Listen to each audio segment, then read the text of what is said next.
We've arrived near one of Ambros's warehouses, storing blood supplies. Killed. Go back where you came from. I don't... Time to restore the order. Charge is an ability shared between human and vampire forms. This enemy was weak enough to stun them with it. Shit.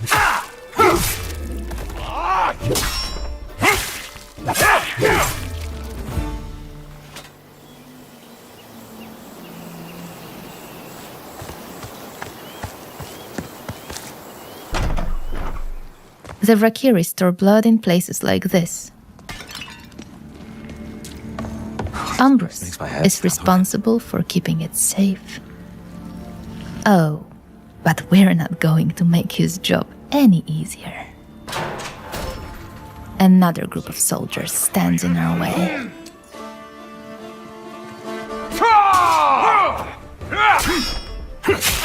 We open with Broad Swing to weaken as many opponents as possible, then follow up with Burning Blood, which briefly staggers the enemy and applies a damage over time effect.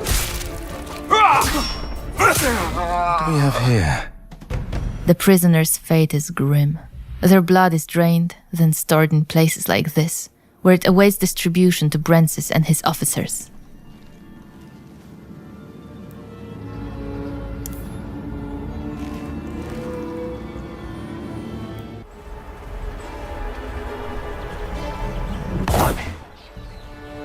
Just gorgeous. Few brave these woods.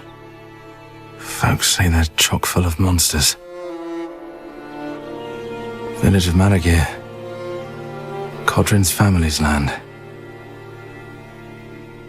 Maragir Monastery. Its best days are long behind it. I don't think I'll find anything else here. Let's open them up and check nearby points of interest. Some are tied to Brancis's officers. More on them shortly. Others to hidden mysteries, haunted sites, and shrines used for fast travel, which can also serve as quest objectives. Let's mark one and head there.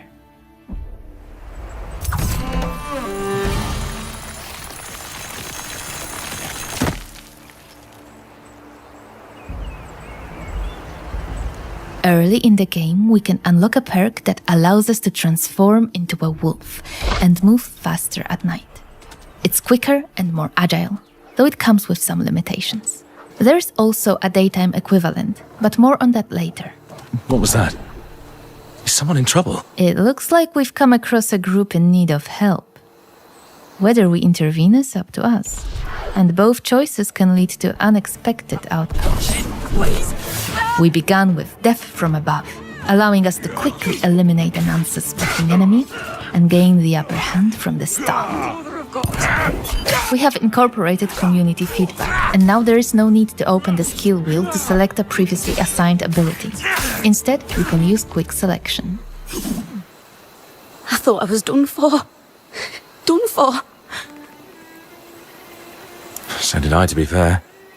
Wasn't sure I'd get you out of this in time. But you did. Bless you. Bless you. For now, we need to recover. As a vampire, we restore health by feeding. Human blood is most effective, but in this case, we rely on animals. It's less efficient, but it will do. Feeding increases our corruption level. It's shown next to the health bar at the bottom of the screen. The higher the corruption level, the more vampiric perks are unlocked for purchase. Nearby points of interest are marked on the map and indicated on the compass at the top of the screen. Let's head to the shrine. Here's the shrine. Damaged, so we can't use it yet. Desecrated. Looks like the shrine's missing its heart. But maybe I could restore it.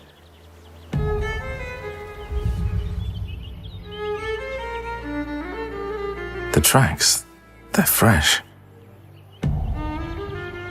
There's a trail nearby.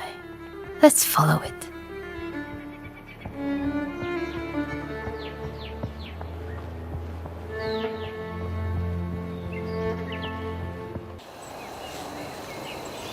With the camp destroyed, our infamy increases.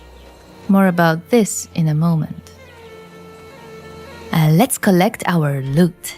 We found the shrine's missing heart, along with a manual that unlocks a new perk, Precision. Let's open our inventory and head to the Recipes tab. As I mentioned, the manual unlocks a new perk called Precision. Once we read it, it becomes available in the Character tab. Let's go there. The exclamation mark indicates that a new perk is available, but we can't purchase it yet. Perks can only be acquired at a shrine by spending experience points, which are earned by completing objectives. And since we've just finished one, we should be good to go. We've also found the shrine's missing heart, so we can now fix it. Let's head back.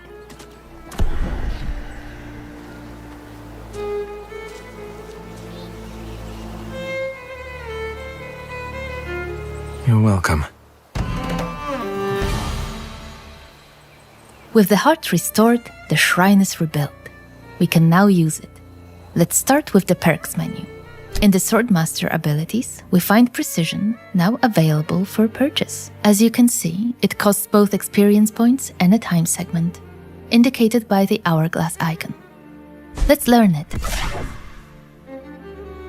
Now let's take a look at the Vrakiri perks. With our corruption level increased and another experience point available, we can unlock new abilities, again marked with an exclamation point. The corruption level required to purchase a perk is indicated in the tooltip on the right side of the screen. Let's purchase one.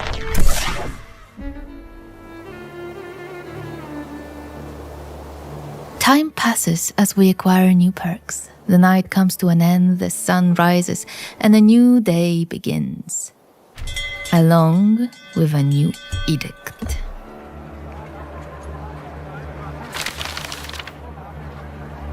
Edicts are tied to the infamy system we mentioned earlier. Several have already been proclaimed since the start of our journey. The higher our infamy, the harsher the edicts, and the more challenging the world becomes. It's a sign that Brensis is vigilant and reacts to our actions in Vale Sangora. Infamy reflects how much we disrupt the operations of Brensis' followers. Let's take a closer look at one of his officers, Ambrose. In the right corner of the screen, we can see his level of aggression towards us. When it reaches its peak, a new questline is unlocked, influencing the story and shaping our future confrontation with Brensis. As you can see, multiple open-world activities are tied to Ambrose, all connected to his operations. Let's go back to the map to mark one of them, and then let's head there.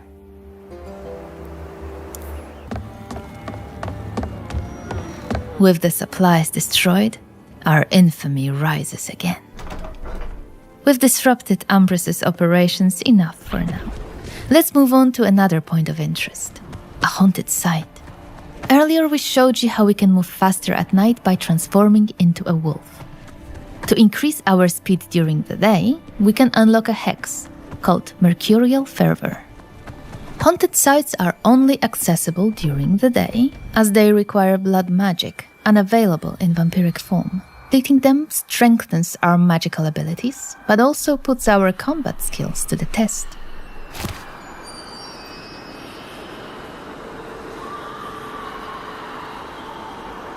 The spirits here are restless. Perhaps I could help them somehow.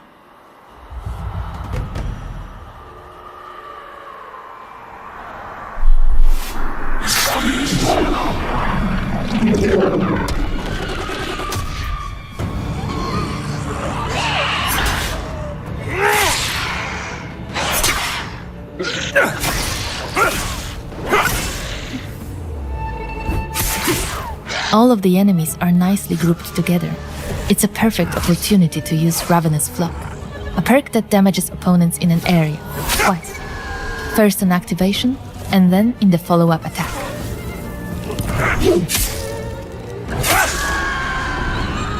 Rest now.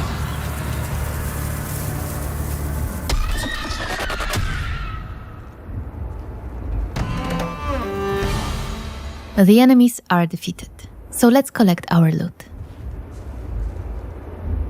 These haunted sites may reward us with ancient texts, allowing Cohen to become an even more powerful wielder of magic.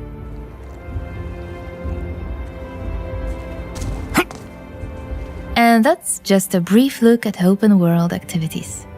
Many more await, often tying back to the main objective and opening up new storylines along the way.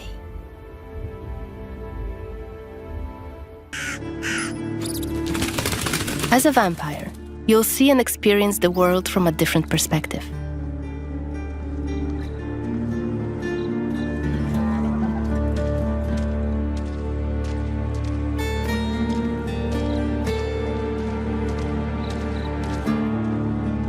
Are you sure it'll work? Certain as the sunrise. And if not, I'll pay you back double. Provided I'm able to crawl back to you. It's for Kiri blood after all. Sorry. Let's get inside the building using Cohen's vampiric abilities, Plane Shift and Shadow Step. You can travel quickly and easily access places beyond the reach of regular humans. Last time we were inside the cathedral, we came across Xanthi, one of Brensis's officers. She was a difficult opponent for Cohen, so this time we're going to be smart about it, stay on the scaffoldings, and show you an alternative approach. Better be quiet. To blood. Blood to blood, blood. You shall Is that become Kenya's Voyeurist Xanthi? most faithful What the hell is she servant. doing here? His command shall become the What is she sole doing? voice in your heart. Is that a ritual for the Your blood fellow gods? blood god shall become your new family. You shall want for nothing. You shall yearn for nothing. Only They're covering up the old duty shall paintings. remain. Why? Blood to blood.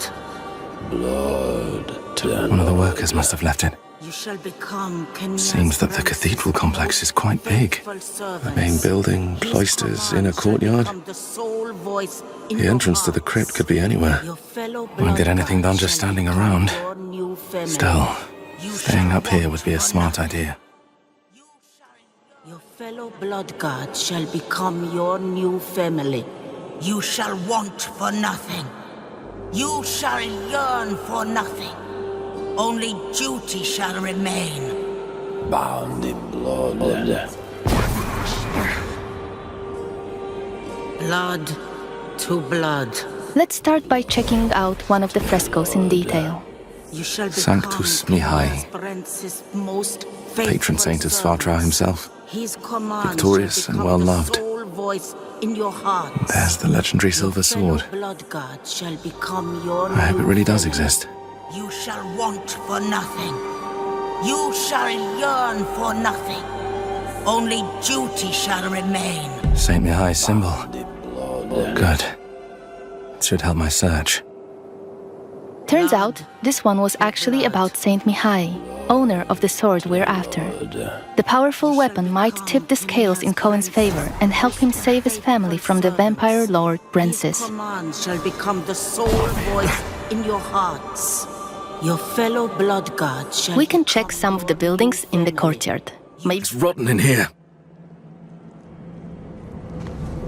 So many died here. In isolation.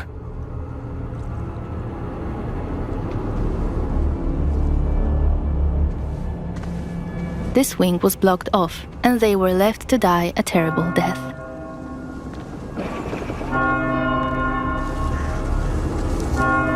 Something else happened here. Died recently. Killed by something bestial. This body looks fresh compared to the rest.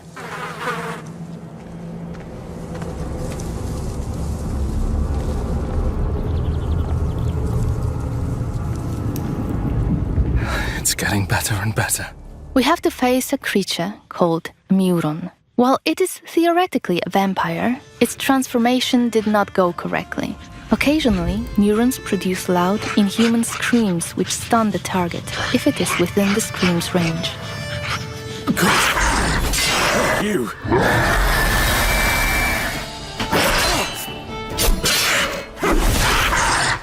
As you can observe, their behavior is chaotic and hard to predict.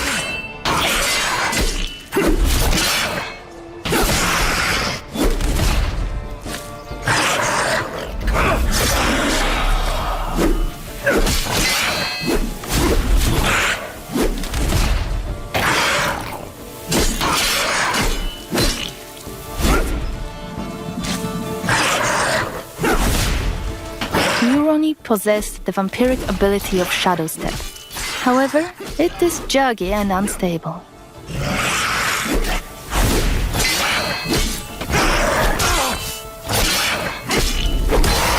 These must have killed Radu and the missing residents.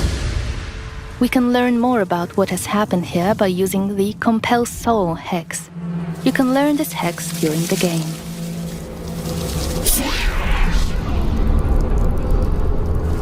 It is a feature enabling the player to talk with certain corpses, those that have moths flying above them. Magic is only available to Cohen in his human form. We wouldn't be able to talk to the dead had we come here at night. It's you, isn't it? Please, stop! It hurts! I beg you! We're friends! Radu, please! That's enough. Rest now. We can go back to the Deacon now and report our findings. Before we chat to him, notice that our current objective again has the hourglass symbol. This tells you that the dialogue will push the time forward. So when you play the game yourself, you'll have to decide whether you want to challenge the vampires openly, or lay low until you're ready to strike and surprise them. It's even bigger than I remembered. And it's grander than before. They're putting in new stained glass. The Knyaz doesn't deny the old faith. Out of my face. This is the rich district of the city, Silberkreis. There's also Altenmarkt, Neustadt, and the Middens. Each of the boroughs has its own feel and character. Get your stinking ass out of here. I was just passing through, I swear. I got tired and sat down and started begging. Looming high over the city is Brancis's castle. You're interfering with my task. Who are you?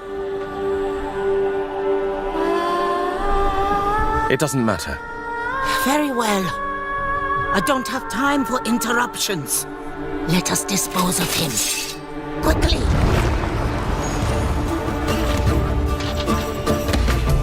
You've withstood it. Fascinating. Cohen is using his claws to attack when in vampire form. Bloodguards are dual-wielding opponents. Their attacks are pretty strong. Of course, even when fighting with claws, combat is still directional. Don't worry, Cohen can still use his sword as a vampire. You haven't lived long.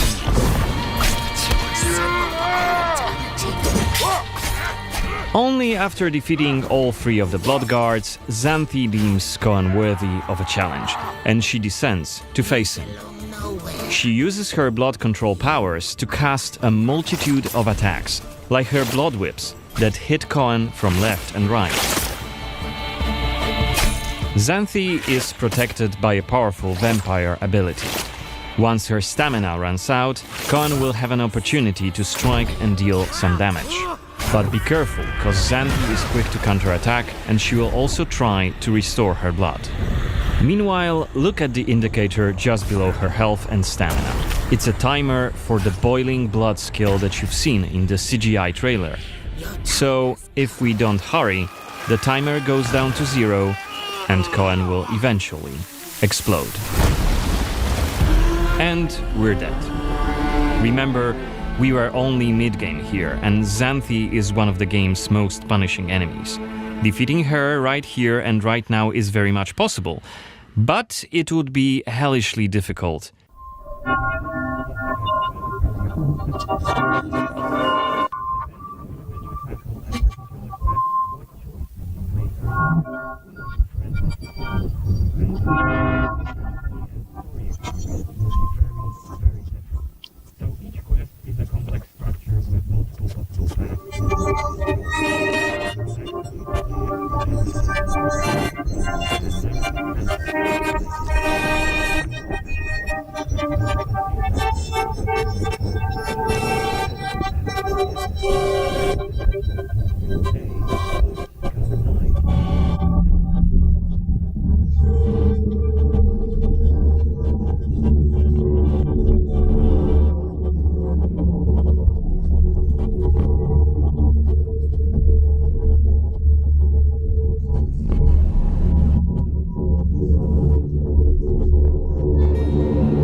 The baptism of a newborn is a solemn moment, doubly so.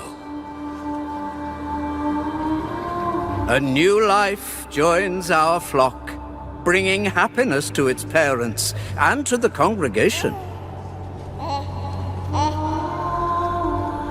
Natus ex sanguine est, alitur sanguine, et in sanguine morietur. Ego te baptizo in nomine Dei. Amen.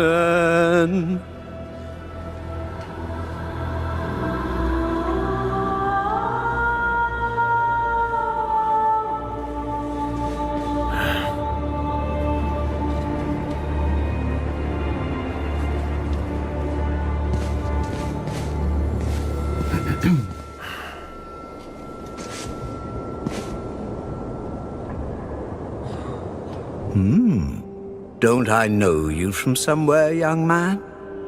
Laslia, maybe? That's right. My name's Cohen.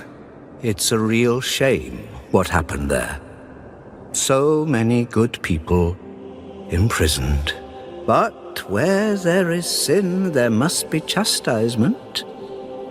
And speaking of sin, come with me. I'll take your confession. Thank you, but I have no need for confession. Ah, so you deem your conscience clear? The library, Tell me what you need, then. Our caretaker, Radu, is missing, it seems. It's been a few days since he last came to work, and now his duties have become my duties. I imagine he's lazing about somewhere, having a laugh at my expense. Any idea where to look for him? Perhaps he's at home. If I only knew where that is. Radu's a secretive man. No, I'd rather ask around in the almshouse. He spends a lot of time talking to the inmates. The almshouse? Where is it? Go out to the courtyard and turn left. Carry on walking until you see a well on your right. The almshouse's entrance is just by that well. I try to avoid going there myself. Ugh, a dreadful place. Really dreadful.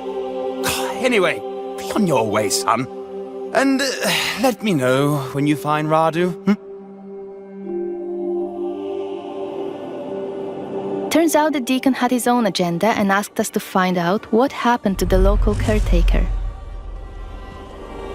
Let's find the asylum he mentioned. While on those sacred grounds, we should mention that every week, in some of Vales and Gora's churches, people gather for the so-called Blood Mass. It was established by Brensis and his clique of vampires after they took rule in Vales and Gora. The cathedral is heavily guarded outside, and it looks like the gods aren't really fond of Cohen lurking around the premises. Let's deal with them swiftly, using our claws.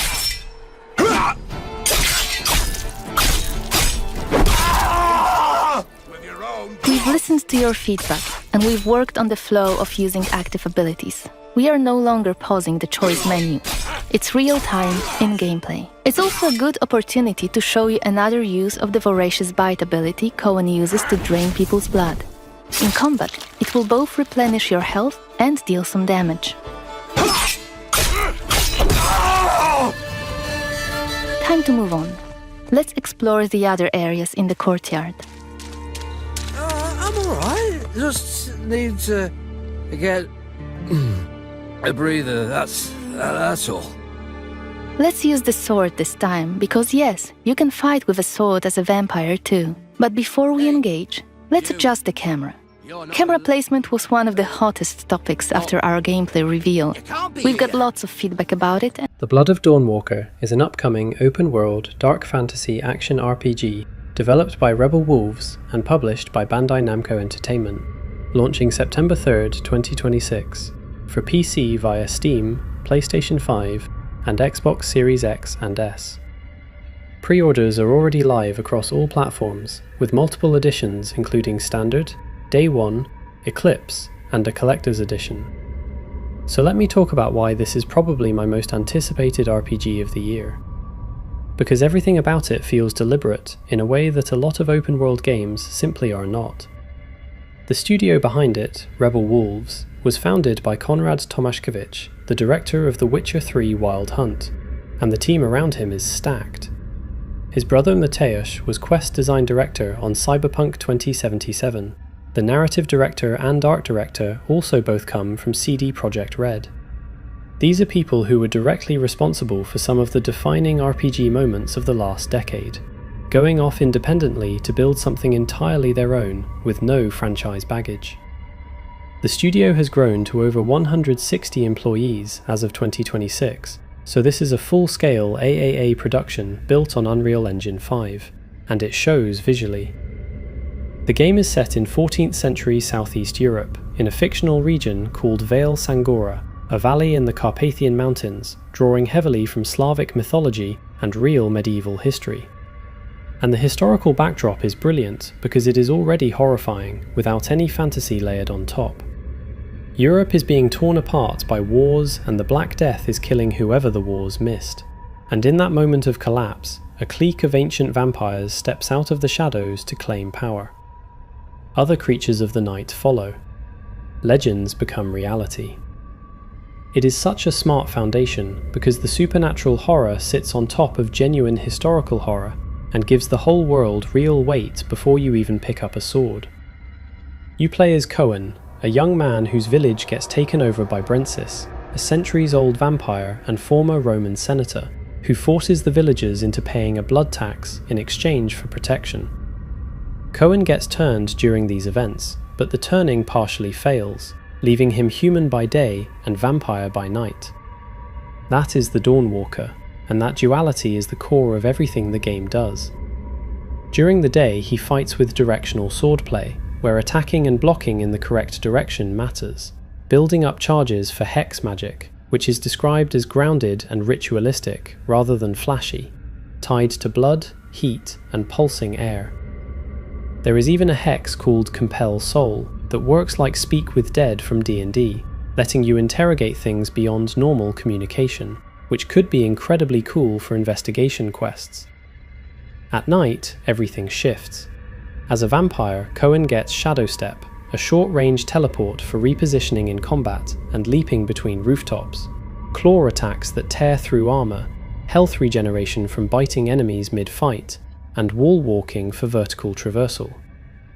There is a blood hunger meter that, if neglected, starts warping Cohen's behavior even during dialogue, which keeps the vampire identity feeling dangerous and present.